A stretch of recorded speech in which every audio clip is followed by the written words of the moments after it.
사건을 다루고 있는 출애굽기, 레위기, 민수기, 또 신명기의 말씀, 그리고 통일 이스라엘 왕조가 세워지기까지 역사를 다루고 있는 여호수아와 사사기를 거쳐서 다윗 왕조가 세워지고 또 남북 왕국이 분열되어지는 사무엘 상하와 열왕기 상하, 그리고 패망했던 이스라엘 백성들이 다시 포로로 귀환하게 되는 에스라 느헤미야서까지 우리가 함께 쭉 살펴보았습니다.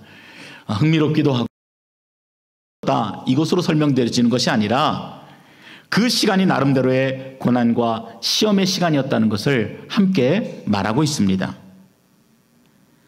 먼저 모세에게 있어서 첫 번째 40년은 애굽, 지금으로 말하면 이집트지요. 이집트에서 보낸 시간들이었습니다. 사도행전 7장 20절에 보면은 이 모세가 태어났을 때 참 아름다웠다, 하나님 보시기에도 너무나 아름다웠다, 이렇게 말하고 있는데, 그 아름다움도 그 기쁨도 의 공주의 아들이라 칭함받기를 거절하였습니다. 사실 미디안 광야에 머물고 있는 모세는 어쩔 수 없이 도망친 살인자 신세이지만 히브리서 기자는 그렇게 얘기하지 않습니다. 모세가 무엇인가를 인생 가운데서 결정해야 할 때 하나님을 믿는 그 믿음으로 선택한 결정이다, 이렇게 기록하고 있는 것입니다. 우리가 볼 때는 그렇잖아요. 어제만 해도 황금 이불을 덮고 잤는데 오늘은 광야의 거친 바람을 피할 길이 없습니다. 어제만 해도 이집트에서 최고의 삶을 살았는데 지금은 살인자 신세가 되어서 쫓겨다닙니다. 그런데 이 모든 일이 선택이다, 이렇게 말하고 있는 것입니다. 여러분, 무슨 의미겠습니까? 우리는 잘은 모르겠지만 분명히 모세는 더 중요하고 더 가치 있고 더 보람되고 더 생명력 있는 것을 위해서 좀 더 적극적으로 결단하였다는 그런 의미가 되어집니다. 모세는 태어난 이후로 40이 되기까지 남자라면 누구라도 부러워할 인생 최고의 목적을 이룬 삶이었습니다. 분명 태어날 때는 갈대 상자에 버려진 그런 운명이었지만 가장 권력 있는 국가의 공주의 양아들이 되었고 최고의 엘리트 교육과 이집트 최고의 문물을 배우면서 장차 왕이 되기 위한 수업을 차근차근 받고 있었습니다. 이보다 더 높은 꿈을 꿀 수 없을 위치에 지금 모세가 서 있는 것입니다. 그리고 모세는 더 노력하지 않아도 때가 되면은 한 나라의 왕위를 계승받게 되어 있었습니다. 수조 원의 자산을 가진 대기업의 총수의 자리가 그 자녀들에게 대물림되는 것보다도 더 크고 더 영광스러운 자리가 이미 보장되어 있었던 것입니다. 그런데 이 모든 영광과 부귀를 모세가 거절했다. 더 높은 가치와 더 높은 삶의 목표를 위해서 모든 사람들이 꿈꾸는 그 자리를 과감하게 내려놓았다, 이렇게 말하고 있습니다. 일평생을 아프리카 원주민들을 돌보며 살았던 슈바이처 박사를 여러분들은 기억하실 것입니다. 그분은 원래요, 루터교 목사의 아들로 태어났습니다. 근데 참 이런 분들 보면은 놀라운 것은 한 가지만 잘해도 참 대단한데 굉장히 다방면의 천지적인 기질들을 보이고 있는다는 것입니다. 철학과 신학을 함께 공부해서 함께 박사학위를 따냈습니다. 뿐만 아니라 바하 음악 연구서를 낼 정도로 음악적인 재능도 굉장히 뛰어난 오르간 연주자였습니다. 그런데 1905년 어느 날 이처럼 자신 앞에 놓여진 탄탄대로 주어진 모든 미래를 포기하고 갑자기 선교사로 헌신하게 됩니다. 자신에게 주어진 삶의 조건에 만족하지 않고 더 가치 있고 더 보람 있는 삶을 찾아서 그 나름대로 결정을 한 것입니다. 그리고 1913년에 의학박사 학위를 하나 더 받고 약속대로 아프리카 가봉의 람바레네에서 원주민들을 돌보면서 그 일생을 마감하게 됩니다. 그렇게 잘 나가던 사람이, 그리고 미래가 보장된 사람이 자신이 가지고 있었던 좋은 삶의 조건들을 모두 포기한 것은 바로 더 나은 삶으로 부르시는 하나님의 부르심에 순종하였기 때문입니다. 그것이 더 가치 있다고 여긴 거예요. 더 아름답고 보람 있는 삶이기에 기꺼이 보장된 삶을 내려놓고 그 가시밭과 같은 고난의 길을 선택할 수가 있었던 것입니다. 여러분, 그러나 우리가 이런 내용을 이해하는 데 있어서 오해하지 말아야 될 내용이 있습니다. 인간이 꿈꾸는 모든 일들이 세속적이거나 가치가 없다는 말이 아닙니다. 디모데후서 3장 1절에 보면은, 디모데 전서지요 3장 1절에 보면은 권세 있는 자리를 얻으려 하는 것이 오히려 선한 일을 사모하는 것이다, 이렇게 설명합니다. 주님께서 우리를 세상으로 보내셨잖아요. 그리고 우리에게 각자에게 맡겨주신 일들이 있습니다. 참 귀하고 아름다운 일입니다. 그래서 우리는 그 일들을 충실히 그리고 최선을 다해 섬기는 것이 하나님이 또한 우리를 세상 가운데 보내신 이유이기 때문에 그렇습니다. 그런데 문제는 무엇입니까? 내가 꿈꾸는 목표와 방향 참 좋고 아름다운데 그 목표와 방향에 하나님이 빠져 있다면은 그것이 아무리 최고의 자리라 하도 피해야 하고 내려놓을 수 있어야 한다는 것이 바로 그리스도인의 가치가 되어야 한다는 것입니다. 그런 면에서 모세는 그 영광스러운 왕자의 자리를 거절하고 기꺼이 도망자의 자리를 믿음으로 선택하였다, 이렇게 말하는 것입니다. 그럼 어떻게 바로의 궁에서 자란 모세가 그런 선택을 할 수 있었을까? 여러분 궁금하지 않으십니까? 모세가 어려서 바로의 궁에서 자랐지만 모세의 친모가 유모가 되어서 모세를 키웠기 때문입니다. 그렇게 모세는 어미젖을 먹으면서 부모로부터 철저한 신앙교육을 받았고 또 히브리 사람이라는 정체성을 잃어버리지 않고 그 마음에 깊이 간직하고 성장할 수가 있었던 것입니다. 그래서 모세는 자신이 배우면 배울수록, 성장하면 성장할수록 준비가 되면 언젠가는 하나님께서 이스라엘 백성을 이집트의 억압에서 해방시키기 위해 분명 자기를 사용하실 것이라는 확신을 가지고 있었던 것입니다. 그리고 때가 되어 왕자의 자리와 민족 해방의 지도자를 두고 결정해야 했을 때 믿음으로 공주의 아들이라 칭함받기를 거절하는 결정을 할 수가 있었던 것입니다. 두 번째는 하나님의 백성과 함께 고난받기를 잠시 죄악의 낙을 누리는 것보다 더 좋아하였다, 이렇게 나옵니다. 여기에는요, 모세가 가지고 있었던 그 사람의 가치관이 드러나는 문장이라고 할 수 있습니다. 모세는 지금 자신이 왕궁에서 누리고 있는 그 모든 것들이 어떻게 느껴지냐면은 죄악 가운데서 즐거움을 누리는 것이다, 이렇게 마음으로 생각하고 있었다는 것입니다. 그래서 과감하게 하나님과 함께 고난받는 것을 선택할 수가 있었습니다.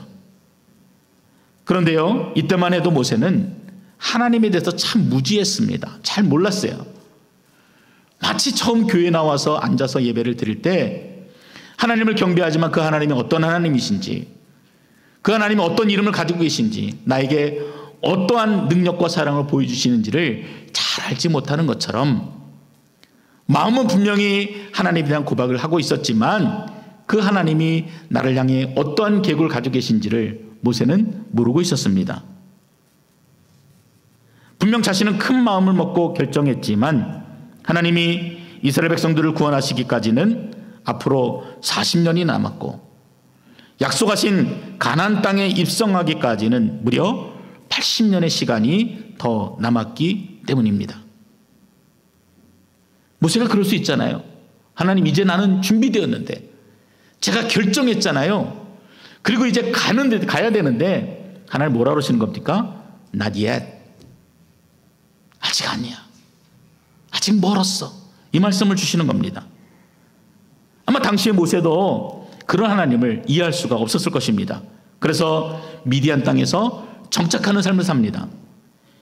결혼도 하고 또 장인의 양떼를 치면서 40년을 보내게 됩니다. 그동안의 모세의 마음이 어땠을까요? 마치 처음에는 자신이 이스라엘을 구원할 메시아인 것처럼 하나님께 헌신하고 꿈도 크게 꾸었는데 현실은 한낱 양을 치는 목동의 삶을 살아가고 있으면서 아마 그 마음에 불평과 원망을 키워갔을 것입니다. 얼마 동안 키웠습니까? 무려 40년 동안 키워간 것입니다. 제가 신학교를 마칠 때쯤에 저에게는 큰 꿈이 있었습니다. 마치 신학교를 마치면 모든 것이 준비되었다 이렇게 생각한 것처럼 하나님께서 부르시면 선교지로 달려갈 준비가 되어 있었습니다. 복음을 위해서는 목숨도 아깝지 않았습니다. 그래서 노방전도가 불가능한 무슬림 국가나 힌두교 국가에서도 당당하게 복음을 전하고 도망 다니고 그걸 또 즐겨했던 것 같습니다. 그리고 그것이 마치 전투적인 제 자신을 보여주는 것 같아서 스스로에 대해서도 굉장히 만족하고 있었습니다. 오히려 복음 전파에 소극적인 것처럼 보이는 선교사님들을 우습게 생각하기도 했습니다. 근데 제가 신학교를 졸업했는데도 하나님께서 저를 부르시지 않는 것입니다. 그래서 그 다음에 제가 선택한 것이 유학이었습니다. 나에게 무기가 부족하구나. 영어라는 무기를 하나 더 장착하면은 이제 나는 최강의 전사가 되겠구나 라는 그 생각을 가지고 공부를 시작하게 된 것입니다. 근데 이처럼 여기 와서 유학이라는 모든 과정을 마쳤는데도 하나님이 저를 선교지로 부르지 않으셨습니다. 오히려 말도 많고 탈도 많은 이민교회로 저를 불러주신 것입니다. 그리고 밴쿠버에서 10년의 시간 동안 복음 전파와는 좀 거리가 있는 다른 사역들로 저를 다루시기 시작했습니다. 어린아이처럼 설교해야 되는 장애인 부서를 맡아서 아이들을 가르쳐야 했고, 정말 이 청년들이 말을 잘 듣는지 안 듣는지 끊임없이 퍼줘야 되는 유학생 사역들을 맡기기도 하셨고, 또 때로는 복사기 전문가가 되게 하시고, 또 때로는 화장실에 휴지를 모아서 버리는 일들을 수년 동안 감당하도록 하셨습니다. 그래서 목회에 대한 회의감이 들기도 하고, 그럴 때마다 순간 내가 이 목회를 그만두어야 하는가, 그냥 평범하게 사는 게 훨씬 낫지 않은가라는 생각들로 고민도 하고 지냈었습니다. 그런데 그 시간들이 지나고 지금 이렇게 생각해 보니까 제가 얼마나 하나님 앞에서 교만했는지를 깨닫게 하시는 시간이었다, 이런 마음이 들었습니다. 그렇구나, 내가 이처럼 교만했으니까 하나님이 나에게 있는 그 교만의 그 쓴물을 다 빼내기까지 오랜 시간이 걸리셨구나. 하나님이 나를 낮추시고 더 낮추시고, 그래서 최주식이라는 그 이름이 사라질 때까지 나를 다루시는 귀한 시간이었구나 하는 것을 이제서야 조금씩 깨닫게 되는 것 같습니다. 모세도 그랬습니다. 양치기로 40년을 묵혀두신 하나님에 대해 분명 날마다 분노가 쌓였을 것입니다. 그래서 하루는 양떼를 몰고 호렙산에 갔을 때 분명 하나님께서는 이집트로 돌아갈 것을 모세에게 명령하셨습니다. 그런데 모세가 어땠는지 아십니까? 이런저런 이유를 들면서 순종하지 않았어요. 그때 순종했다면은 하나님께서 말씀하신 그 약속의 성취가 40년 정도 앞당겨질 수 있었는데도 모세는 그 마음의 불평 때문에 끝까지 거부하고, 오히려 자신을 부르신 그 일에 하나님, 저는 능력이 없습니다, 다른 사람을 보내십시오 라는 불순종의 모습을 보여주게 되었던 것입니다. 그 결과로 모세는 또 다른 40년의 광야 생활을 겪게 됩니다. 그리고 그 인생 120년의 마지막 순간에 가나안 땅에 들어가 보지 못하고 호렙산에 서서 그 불순종으로 인해 꿈꾸었던 약속의 땅을 바라보게 됩니다. 이제 새로운 땅을 바라보면서 자신은 들어가지 못하지만 자신의 뒤를 이어서 출애굽하여 들어가는 이 출애굽 2세대들에게 다시 한번 언약의 말씀을 준과 동시에 자신이 살아왔던 인생을 회고하며 모세가 이런 말을 남기게 됩니다. 신명기 8장 2절부터 4절의 말씀인데 제가 읽어드리겠습니다. 내 하나님 여호와께서 이 40년 동안에 내게 광야길을 걷게 하신 것을 기억하라. 이는 너를 낮추시며 너를 시험하사 네 마음이 어떠한지 그 명령을 지키는지 지키지 않는지 알려 하심이라.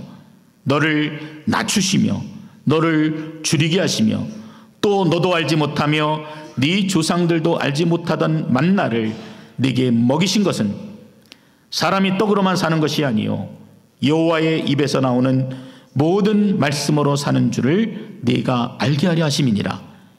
이 40년 동안에 네 의복이 헤어지지 아니하였고 네 발이 부르트지 아니하였느니라. 억울할 텐데도요, 하나님께서 깨닫게 해주시는 은혜로 그 2세들을 가르치고 있는 것입니다.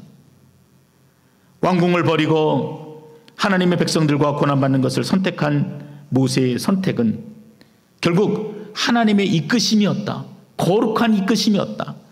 나를 낮추시고 나를 새 사람으로 만들기 위한 하나님의 은혜였다라는 것을 모세가 120년 마지막 순간에 하나님 앞에 고백하고 있는 것입니다.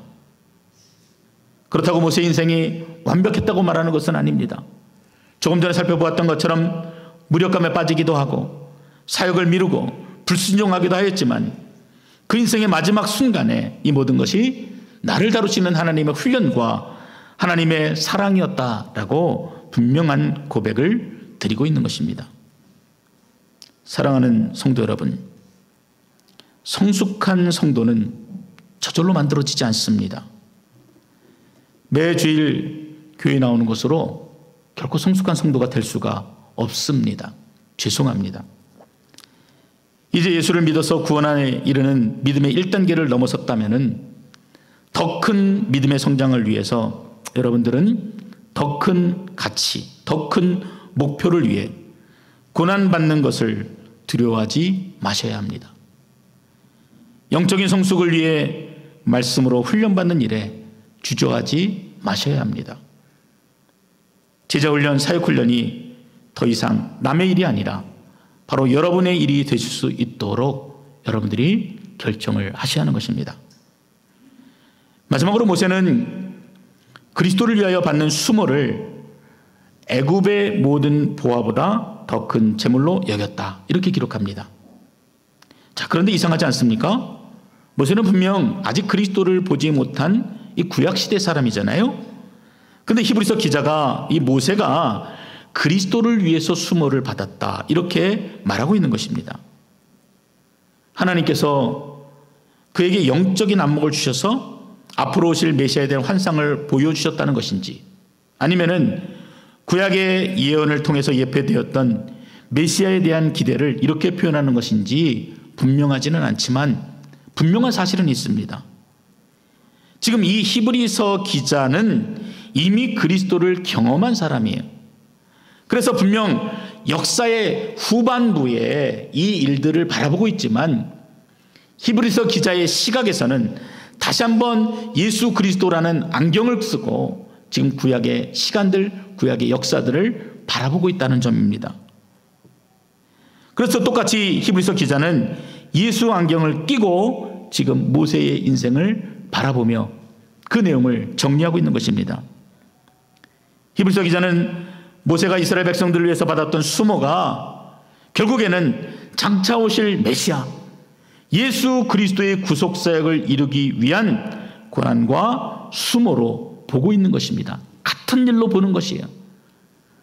모세가 결정한 수고와 애씀이, 결단과 고난이 장차 오실 그리스도가 우리를 위해서 흘리실 피와 고난이라는 것을 함께 생각하며 보고 있는 것입니다. 예수 그리스도가 받았던 모든 고통과 수모, 여러분 그것은요 단지 그분에게만 국한된 것이 아닙니다. 우리는 분명 예수님을 믿고 예수님을 따르는 자라고 고백한 하나님의 백성들입니다. 그렇다면 예수 그리스도의 고난과 수고와 결정들이 오늘 동일하게 이 시대를 사는 우리의 수고와 고난과 결정들이 되어져야 합니다. 히브리서가 지금 그것을 이야기하고 있는 것이죠. 모세의 결정이 예수 그리스도의 결정이 되어졌고 예수 그리스도의 결정이 나의 결정이 되어지기를 바라는 마음으로 지금 히브리서의 본문을 적어 내려가고 있는 것입니다. 조금 어렵게 들리신다면 여러분 다시 한번 이 말씀에 주목해 보셔야 합니다. 우리는 갈라디아서 2장 20절의 말씀을 참 좋아합니다. 내가 그리스도와 함께 십자가에 못 박혔나니 그런즉 이제는 내가 사는 것이 아니요 오직 내 안에 그리스도께서 사는 것이라. 찬양도 있고 또 하도 많이 들어서 외우기도 하고 이 말씀이 이렇게 울려 퍼질 때마다 마음에 감동이 있어요. 근데 이 사실, 이 내용은 어떤 내용입니까? 나는 그리스도 안에서 철저하게 죽고 오직 내 안에 예수 그리스도만이 사신다는 그런 고백입니다. 감동도 받고 찬양도 좋아하는데, 여러분, 그런데 현실은 어떻습니까? 우리는 여전히 살아있습니다. 분명 죄의 종에서 하나님의 백성으로 신분이 바뀌었고, 분명 우리는 죽을 수밖에 없는 운명인데 영원히 살 수 있는 생명을 받았음에도 불구하고, 우리의 신분이 달라졌음에도 불구하고 여전히 우리는 내 뜻대로, 내 마음대로 살아갑니다. 내가 인생의 주인이 되어서 내 고집대로 살아갑니다. 여러분, 이것은 이제 자라나는 사춘기 청소년들을 두고 하는 말이 아니에요. 오히려 나이가 들수록 자기 주장이 더 세워지고요, 절대 꺾이지 않습니다. 그러나 우리의 신분에 맞는 행동은 어떻다는 것입니까? 나는 철저하게 죽는 것, 그리고 오직 내 안에서 예수만 사는 것, 그것이 우리의 고백과 결단이 되어져야 한다는 것입니다. 이것이 우리의 목표예요. 여러분, 다른 어떤 것들이 목표가 되어줄 수 없습니다. 오직 그 예수 그리스도만 우리 안에 사시도록 하는 것, 그분의 음성 가운데 내가 철저하게 순종하고 복종할 수 있도록 나를 철저하게 내려놓고 나를 죽이는 일, 그게 우리 평생의 과업이고 마지막 순간까지 우리가 이루어야 될 하나님의 명령인 것입니다. 어느 날 종교개혁자 루터에게 학생들이 찾아와서 이렇게 물어보았습니다. 선생님, 어떻게 하면 그 많은 사탄의 유혹과 시험들을 넉넉하게 견디고 이겨낼 수가 있겠습니까? 그때 루터가 이렇게 대답했습니다. 그래, 마귀가 자주 내 마음의 문을 두드리면서 문을 열라고 소리칠 때가 있다네. 그럴 때마다 내 마음에 계시는 예수님이 나가셔서 문을 열어주신다네. 그때 마귀가 이 집에 루터가 살고 있지요? 하고 물어오면 예수님은 그래, 과거에는 루터가 살았지. 그러나 지금은 루터가 없고 내가 이 집의 주인이야. 이렇게 말씀하신다네. 그러면 마귀는 깜짝 놀라서 도망가 버린다네. 내가 시험을 이기는 방법은 이것이야. 그렇습니다, 여러분. 우리 날마다 믿음으로 나는 죽었다, 사망 선언을 하고 그리스도의 고난에 기꺼이 동참하는 저와 여러분이 되어야 될 줄로 믿습니다. 그것은 예수님이 내 안에 사시고 내 인생의 주인이 내가 아니라 바로 예수 그리스도라는 분명한 믿음의 고백이기 때문에 그렇습니다. 그것은 나의 인생을 그분께 온전히 맡겨드리는 거예요. 그래서 본문은 분명 모세가 그리스도를 몰랐지만 그의 나라와 그의 영광을 위해 기꺼이 고난을 자청하였던 믿음의 사람으로 고백하고 평가하고 있는 것입니다. 그리스도로 인해서 장차 받을 고난을 두려워하지 마시기 바랍니다.